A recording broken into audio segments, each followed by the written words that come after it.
औज़ुबिल्लाहि मिनश्शैतानिर्रजीम बिस्मिल्लाहिर्रहमानिर्रहीम रब्बी इश्रह ली सदरी वयस्सिर ली अमरी वहलुल उक़दतम मिन लिसानी यफ़क़हू क़ौली। अस्सलामु अलैकुम वरहमतुल्लाहि वबरकातुहू। हदीस सही बुखारी किताबुल इल्म बाब नंबर सोम हदीस नंबर 5।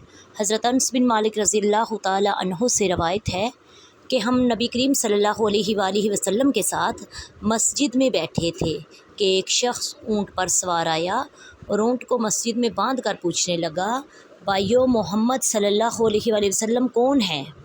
नबी करीम सल्लल्लाहु अलैहि वसल्लम उस वक्त लोगों में तकिया लगाए तशरीफ़ फरमा थे। हमने कहा, मोहम्मद ये सफ़ेद रंग के बुज़ुर्ग हैं जो तकिया लगाए बैठे हैं।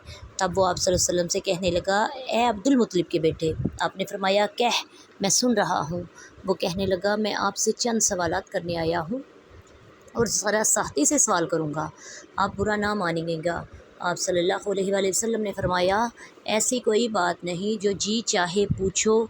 उसने पूछा, मैं आपको आपके अल्लाह और अगले लोगों के अल्लाह की कसम देकर पूछता हूँ, क्या अल्लाह ने आपको दुनिया के सब लोगों की तरफ रसूल बनाकर भेजा है? आप सल्लल्लाहु अलैहि वसल्लम ने फरमाया, जी हाँ। उसने कहा, मैं आपको अल्लाह की कसम देता हूँ, क्या अल्लाह ने आपको रात दिन में 5 नमाज़ें पढ़ने का हुक्म दिया है? आप सल्लल्लाहु अलैहि वसल्लम ने फरमाया, हाँ या मेरे अल्लाह। फिर कहने लगा, मैं आपको कसम देता हूँ, क्या अल्लाह ने आपको ये हुक्म दिया है कि साल भर में इस महीना यानी रमज़ान में रोज़े रखो? आप सल्लल्लाहु अलैहि वसल्लम ने फरमाया, हाँ या मेरे अल्लाह। फिर कहने लगा, मैं आपको कसम देता हूँ कि अल्लाह ने आपको ये हुक्म दिया है कि हम में से जो मालदार लोग हैं उनसे ज़कात लेकर गरीबों में तकसीम कर दो। नबी करीम सल्लल्लाहु अलैहि वसल्लम ने फरमाया, हाँ या मेरे अल्लाह। तब वो शख्स कहने लगा, मैं इस पैगाम पर ईमान लाया जो आप सल्लल्लाहु अलैहि वसल्लम ने अल्लाह की तरफ से लाए हैं। मैं अपनी कौम का एलची हूँ।